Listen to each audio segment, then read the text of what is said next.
Hi, this is Isabella Breda, the editor-in-chief of The Echo, Cal Lutheran's student newspaper.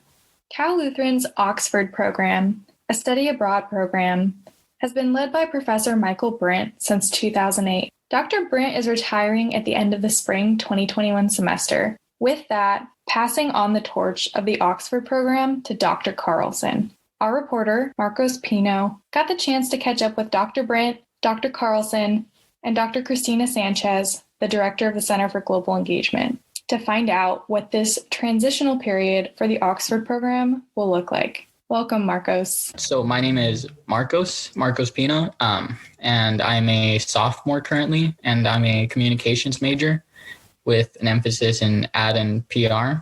So you wrote about the transition of the Oxford program from Dr. Brint as he's retiring to Dr. Carlson. I was kind of wondering if you talk about why Dr. Brint is leaving. Yeah, so Dr. Brint, as I mentioned in the article too, he basically said that he wasn't happy with the way the program was going to change because of the pandemic, because now because they limited the travel in Europe. And so when they took the time to finally start readjusting the program during this off time that study abroad has been paused, they told him that. And so I think that was one of the factors, along with him having served the program for over 12 years and him doing it all by himself, essentially handling all the interview processes and actually taking the students to Europe, Oxford, and leading them around the countries. So essentially he's leaving kind of with a heavy heart. It's not like he's feeling necessarily excited about passing on the torch, but it's kind of like he's passing on his child, this program that he started.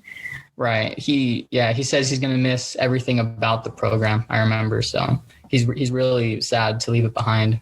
Yeah. And for people that don't know, Dr. Brint is a political science professor, and this is generally what he's known for. He even teaches his classes in tutorial style. So he'll break up the class in smaller groups, and it feels very much like the Oxford model. But yeah, and then I guess I'm wondering, sort of shifting gears, what Dr. Carlson envisions for the program and why he is qualified to take over. So Dr. Carlson, he was a fellow at Oxford, and I also believe that he has given lectures there, and so he has a bunch of connections that he's pre-established there, aside from the ones that Dr. Brint was able to make with the program. So he was chosen for that, and partially because he was in Oxford when the Christina Sanchez, she works with the Center for Global Engagement. She helped them with the program while he was visiting over there, and so I'm sure that was something that boosted him as a candidate. He talked a lot about how he wants to maintain the program, the parts that Dr. Brint, basically the connections that he made with Oxford and the whole tutorial system. That's the methodology of teaching that he thinks is the most important to the program. And so that's what he mentioned, maintaining that part, but then also making it easier for future faculty that's going to take over the program, since it's going to be switching between different areas of study. So different majors could participate in the program, or they're going to be changing the program to suit the alternating of the faculty. Yeah, so one of the biggest changes is that it used to historically be political science majors, maybe a couple theater and dance, because there was Shakespearean studies there, but that's shifting from that specific focus to any major. Different professors can take over different years. So how are they trying to make it sustainable in that model where professors can hand it off? From what it sounds like, the way they're going to make it sustainable is by basically having the same structure each year. And so instead, before when Dr. Brint was in charge of the program, he would take them on a trip throughout Europe. Well, now since he's stepping away, they readjusted the program now so that after they're done with the students are done with their time studying at Oxford, then they'd go to, I believe they would stay in London. And so then they would work with an education provider that the school has. And so that's the way that they're going to make it easier for future faculty to manage it. It's basically a plan that they have each year, like a formula. Yeah. I have to say, the biggest thing about the Oxford program that everyone loved, all the alums, including me, was that you spend your term at Oxford, and then basically Dr. Brint and his wife, Sue, take you backpacking through Europe is essentially what it feels like. There's points where you're rolling your suitcase down 4 miles of cobblestone. In Italy, it's experiential learning, but you're also taking classes with him. So that's the thing is it definitely is a huge ask to pass that on, because it's just he's essentially in charge of this group. And I think Rachel Johnson, who you interviewed, said he's in charge of 12 students, taking them all over Europe. And it really is crazy. It's like a trip. You're just every moment, you're doing something. So yeah, that's a big transition. Obviously Oxford is just the mainstay of the program. It's the biggest part of it. It's called the Oxford program. So honing it in on that makes sense, but obviously it's kind of sad to be losing the travel aspect. Yeah, that I feel that's the reason why Dr. Brint, that was one of the reasons that he stepped away. And so I feel that was a big incentive for him running the program too. And it's really sad to see that part of it go away. Yeah. Another funny story that I just have to share. So Dr. Carlson came to Oxford the year before the pandemic. So it was 2019. So they were already envisioning this transition in 2019. Dr. Brint had already, I think, mentioned to some people he's planning on retiring because they're changing the program, whatever.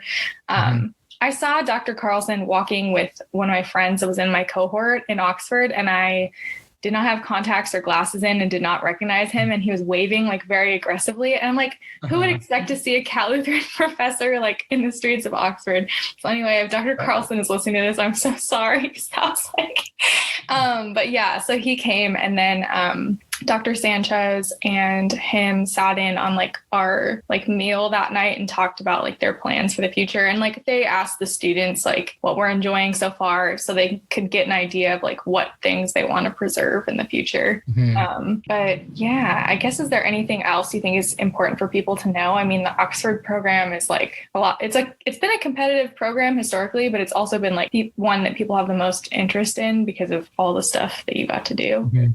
Yeah, it has a lot of history academically, and also it also looks really good, to say that you actually attended study there. The application deadline ended, so I remember they just finished interviewing students. Yeah, and I think the biggest thing is, Dr. Brint spent a long time at Cal Lutheran teaching as well. So he'll be remembered for more than just Oxford, but obviously as your article states, his legacy is the Oxford program. So it'll be interesting to see how the school kind of preserves it and that sort of thing. Right. Yeah, that was his baby of the school. So he worked there for 20 years, I think. Yeah. It's that the Oxford program was definitely a big part of his career here. And I wish him the best in retirement and traveling throughout Europe. And yeah. Well, thanks so much for your time, Marcos. Okay. All right. Yes. Thank you very much for having me.